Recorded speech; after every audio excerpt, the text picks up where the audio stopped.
Good morning, folks, and happy Thursday. So, I guess we've come to the conclusion over the past few days that if you question your faith in Christ, then you kind of have to question your faith in the chair that I'm sitting in and the coffee that I'm drinking. Question your faith in everything. And then at that point, kind of makes you a little wacko. So, have faith, folks. Have faith. Whatever it is your goals are, dreams are, passions are, have faith in those. Just like you got faith that this coffee is not tainted. Love you, folks. Let's go knock out this lift. Finally out of the door and headed to our lift. Goodness gracious, folks. I am moving slow.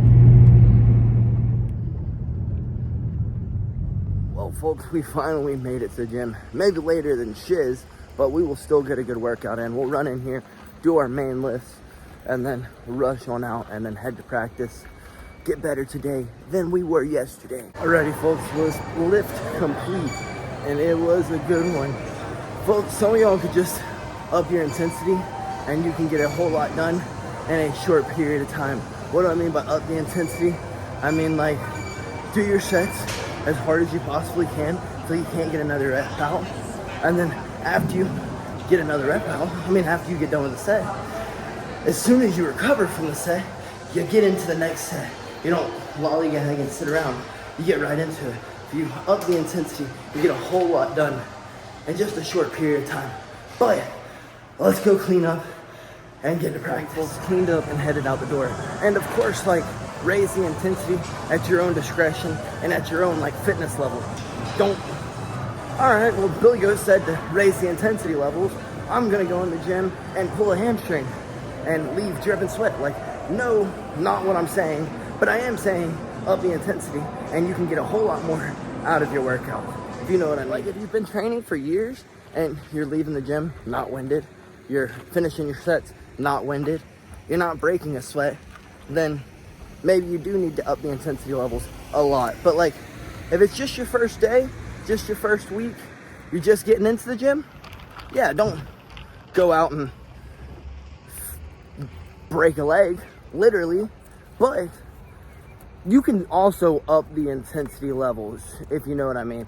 Because just because it's your first day doesn't mean when you're done being winded and once the pain has worn off and you've caught your breath and the lactic acid has moved around a bit, doesn't mean you can't go ahead and start your next set.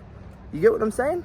So I guess what I'm saying is work harder, up the intensity levels at your own fitness level, and you will see results, folks. But we got to get to jiu-jitsu practice, got to go battle this Atlanta traffic and get better today than we were yesterday. Finally made it. Let's just hope we aren't late to technique. Definitely got better today than we were yesterday. I think that's kind of the goal every day. And I kind of came to the assumption or the realization, not the assumption. What the heck am I doing there? The realization that sometimes frustration isn't always a bad thing. The bad thing is how you react to your frustration.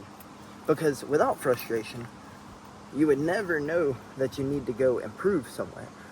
For example, today, I kept getting to what would be considered an arm triangle position. And I could not finish it. For the ones who don't know what that is, well, you got your head in their armpit and you're closing everything off from this side on to this side with your head and your arms. You get what I mean? And then you're grasping your hands on this side. So their arm would be laced from this side around and your head be here to connect everything together. And I just couldn't figure it out. I'm their chin's in the way, their chin's in the way, their chin's in the way. And I was getting frustrated, actually genuinely getting flustered. So I went to coach and I was like, hey, do I need to get their chin out of the way? I think I need to sit my hips back and realign myself. He's like, no, why would you need to sit your hips back? Just crush through to the sternum. And I was like, oh, let me try that out. And I did it. And their chin was down and I finished them. And then their neck was turned and I finished them. And then they would buck and I would finish them. And it's like, oh, So I don't have to dismount to finish this arm triangle. I don't have to sit back. I can stay right here, and I just need to fix those little nuanced details, if you know what I mean. So, to my combat athletes, always remember to ask questions. And to the ones who get flustered, it's not really that it's a bad thing that you get flustered. It's the way you react when you do get flustered that's the issue. Does that make sense, folks? I think that makes a lot of sense to me. It's not always made sense, but it does make sense now. But with that being said, folks, let's grub down on our Sammies and get our butts home, battle this Atlanta traffic, because we got to do it again tonight. And then something else that kind of like my eyes were open to today was me and my partner kept sweeping and then getting on top and then sweeping each other, then getting on top, then re-sweeping each other, then getting on top. And I was like, you know, it's kind of funny.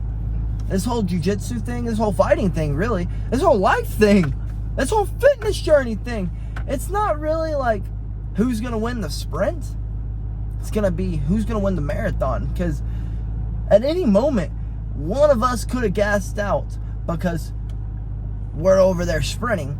But because both of us were trying to win the marathon, it ended up being a consistent cycle of sweep, sweep, sweep, sweep, sweep, sweep, sweep. And then the one who was indeed sprinting, well, I wouldn't say lost the exchange, because you learn something through every exchange, but they lost the exchange. But if the person who had won the exchange would have not reacted correctly due to his frustrations, and he would have started sprinting as well, then he wouldn't have won the exchange. When the buzzer had went off, well, he would have either been tapped or he would have been in a non-dominant position. Does that make sense, y'all? So, don't get frustrated. Run the marathon, because if you're sprinting, you could gas out. But ultimately, what I'm saying is, if you're struggling and you're not losing weight, then there has to be something wrong in your diet. So instead of getting mad and giving up, I'm never going to lose weight, my metabolism isn't good, blah, blah, blah, this and that, I have the fat genes.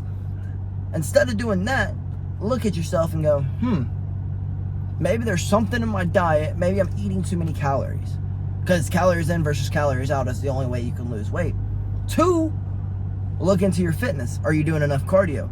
Because if you're not doing 30 minutes of cardio 5 times a week, then I guess you can't really complain.